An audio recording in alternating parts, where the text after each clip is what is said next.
Syedron surat permintaan maaf Ferdy Sambo di atas kertas tersebar di media sosial sesaat sebelum ia menjalani sidang kode pelanggaran etik pada Jumat 26 Agustus 2022 lalu.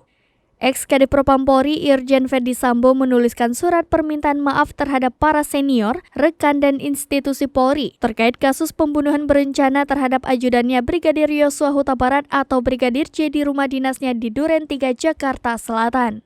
Surat itu juga ditempeli materai dan ditandatangani Ferdy Sambo. Sepucuk surat Ferdy Sambo itu lalu dibacakannya di depan sidang saat ia diputuskan telah melakukan pelanggaran berat dan dikenai sanksi dipecat dengan tidak hormat. Meskipun begitu, Ferdy Sambo mengajukan banding atas putusan itu.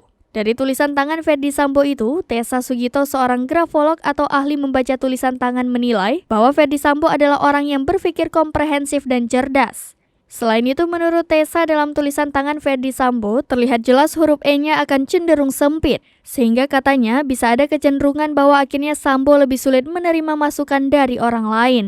Selain itu, kata Tessa, dari tulisan tangan Ferdy Sambo, ia adalah ciri orang yang temperamental, mudah marah dan mudah tersinggung.